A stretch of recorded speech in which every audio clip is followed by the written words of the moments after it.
Si je vous dis Zola, vous me dites j'accuse Germinal l'Assommoir ou encore Au bonheur des dames. Et pourtant Zola a écrit bien d'autres œuvres, comme le roman expérimental ou encore un autre cycle que les Rougon-Macquart qu'on appelle les 4 évangiles, de la poésie, du théâtre, des adaptations de ses pièces en roman, des articles de journaux, bref, une œuvre gigantesque.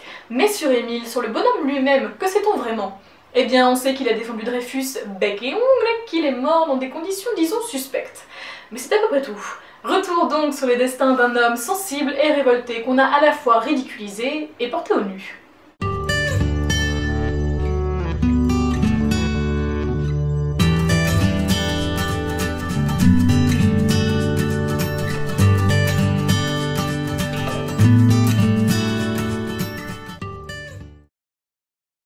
Quand Zola aime, il aime vraiment. Mais quand il déteste, c'est toujours avec la même force. Zola est un oxymore à lui tout seul. Il est capable de pleurer à 60 ans pour la mort de son chien, et il est l'homme qui défend Dreyfus au risque de sa propre vie. Sans vouloir tomber dans la psychanalyse un peu facile et caricaturale, je pense quand même que cette dualité chez Zola est due à la mort de son père, car le petit Émile-Édouard Charles-Antoine Zola, qui naît le 2 avril 1840, perd son père François à l'âge de 7 ans. Le petit Émile et sa mère sont maintenant plongés dans la misère. Né à Paris, il vit à Aix et fréquente le collège Bourbon.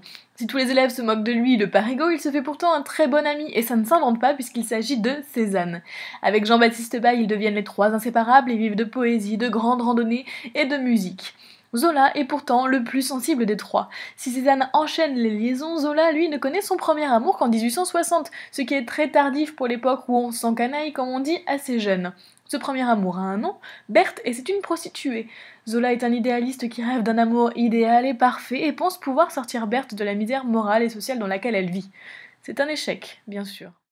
Dans les années 1860, Zola décide que les lettres seront sa vie. Du coup, à quoi bon l'histoire, les maths, la géographie ou les sciences? Il jette tout ça par la fenêtre pour ne se consacrer qu'à la littérature. Il lit tout ce qui lui passe sous la main, mais être un génie littéraire ne vous empêche pas d'être calé 2 fois au baccalauréat. Zola a donc 20 ans, il n'a pas de diplôme, ne fait pas d'études, n'a pas de métier, il vit complètement au crochet de sa mère. On peut pas dire que ce soit le meilleur début dans la vie, et Zola en a parfaitement conscience. Du coup, il met un peu au lendemain ses rêves de devenir écrivain professionnel puisqu'il lui faut manger, et accepte par dépit d'être commis pour les éditions Louis Hachette. Mais comme le petit Émile n'est pas vraiment modeste, il propose quand même à Louis Hachette de commencer une nouvelle collection pour promouvoir les jeunes auteurs, et du coup, pourquoi pas commencer par son propre recueil de poésie. Voilà. Louis Hachette lui fait comprendre que le petit Zola est plus fait pour la prose que pour la poésie et le promeut au passage chef du service de publicité. Merci Louis. Révolté, il l'est aussi quand il défend, parmi les premiers, les impressionnistes lors du Salon des Refusés qui a eu lieu en 1863. Quand Zola s'y rend avec Cézanne, il va ressentir un véritable électrochoc devant le Déjeuner sur l'herbe de Manet. Son premier combat va donc être de rétablir ces peintres d'avant-garde qu'il admire tant. Monet, Manet, Pissarro, Degas, Renoir ou encore Fantin-Latour. Zola écrit des centaines de contes et d'articles polémiques, mais son vrai coup de maître reste évidemment Thérèse Raquin, publié en 1868 et qui le lance définitivement dans la carrière littéraire. Zola admire Balzac, qu'il aimerait vraiment égaler, rien que ça. Mais alors, quel système choisir? Romancier, savant, pour lui c'est le même combat. Les deux veulent approfondir la connaissance du réel, ils sont les deux faces d'une même pièce. Zola va donc se concentrer sur une famille et illustrer les théories de l'hérédité. C'est ce principe qu'on va retrouver à l'œuvre dans tous les Rougon-Macquart qui vont être publiés au fil des années suivantes. Vous l'aurez peut-être compris, sensible Zola l'est surtout dans sa vie privée. Une vie privée peu débordante puisqu'il rencontre Léonard Alexandrine Mélé qu'il finit par épouser en 1870 sans plus de passion. Il apprécie surtout le confort et la sécurité qu'elle lui apporte. Mais l'écrivain, l'homme de lettres, lui, est un homme révolté qui se fiche complètement des critiques assassines qu'on peut trouver dans la presse. D'ailleurs, ses romans se vendent, et se vendent bien, car ils sentent le soufre et le scandale. En 1870 est publié La Fortune des Rougon, qui ouvre le cycle des Rougon-Macquart. La presse s'enflamme. Comment Zola peut-il prétendre être un bon écrivain alors qu'il publie trop et trop vite? S'enchaîne en effet son excellence Eugène, puis l'Assommoir. Mais le succès grandissant et populaire de l'Assommoir va complètement faire démentir la critique. On chante même dans la rue les malheurs de Gervaise. D'ailleurs, que je sache, le prochain roman de Zola, Nana, est le seul dans l'histoire littéraire à avoir bénéficié d'une pub si tôt. On trouve partout des réclames et des affiches pour Nana. Pourtant, à cette époque, sa vie privée est pas mal chargée. C'est la deuxième jeunesse de Zola, il perd 96 kilos car il a rencontré Jeanne Rosereau, une lingère engagée par sa femme. Il en tombe éperdument amoureux, mais ne quitte pas Alexandrine pour autant. Il commence une double vie qui à la fois le mortifie car il se sent honteux et qui pourtant le comble de bonheur. Jeanne lui donne les 2 enfants qu'Alexandrine ne pourra jamais lui donner, Denise née en 1889 et Jacques 2 ans plus tard. On voit donc notre Zola faire les allers-retours entre les 2 femmes de sa vie à vélo, jusqu'à ce que sa femme soit mise au courant, sûrement par une lettre anonyme. Après 3 ans de secret, le couple frôle le divorce, mais Alexandrine, quoique humiliée, ne quitte pas Émile tant que les apparences restent sauves. Mais sa révolte littéraire continue. Après avoir séduit toutes les classes de la société, il s'attaque maintenant aux éminences littéraires. Nouvel objectif, devenir académicien. Il va bien postuler une douzaine de fois, sans doute plus par défi qu'autre chose à la fin, mais sans jamais y arriver.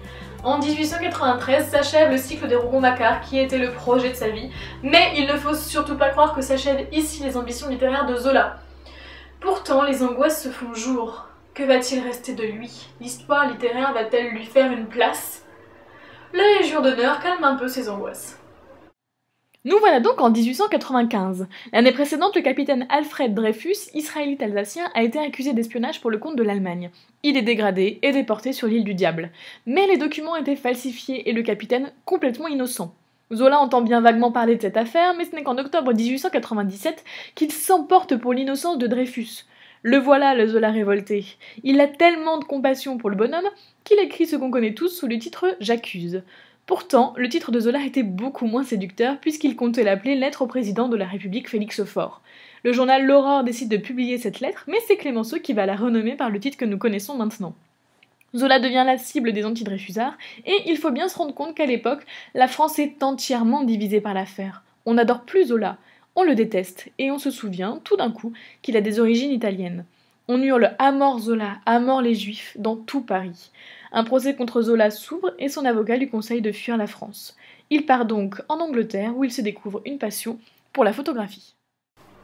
Le 27 septembre 1902, les Zola remontent sur Paris, mais la maison est un peu froide et du coup Zola demande à Jules de la réchauffer. Dans la nuit, Alexandrine se sent mal et vomit. Zola aussi se sent étrange et décide donc d'ouvrir la fenêtre, mais il n'a même pas le temps de l'atteindre qu'il s'écroule par terre. Le lendemain matin à 9h, Jules s'étonne de ne pas voir les Zola debout, eux qui sont pourtant de grands lève-tôt. Il décide donc de faire forcer la serrure et on retrouve Zola par terre, encore à peine tiède. On tente en vain de le ranimer.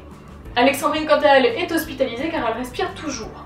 Ils ont été intoxiqués par du monoxyde de carbone car le canal de ventilation était bouché. Ce qui est incroyable, c'est que Zola n'a même pas le temps de passer par la tombe prévue par Alexandrine, il est direct panthéonisé, et c'est d'ailleurs la panthéonisation la plus polémique de l'histoire. En effet, l'affaire Dreyfus est encore toute fraîche. Que Zola se rassure, donc on se souvient bien de lui comme un grand écrivain, mais c'est vrai qu'on a plus en mémoire l'image d'un homme révolté par les lettres et le naturalisme, par les impressionnistes et par l'affaire Dreyfus. D'ailleurs, selon Pascal Horry, il est l'un des premiers intellectuels qui naît avec l'affaire Dreyfus. Un homme remarquable donc, qui défend ses idéaux. Mais c'est mon avis sur le bonhomme, à toi de te faire la tienne, et d'ici à une prochaine vidéo, bonne lecture!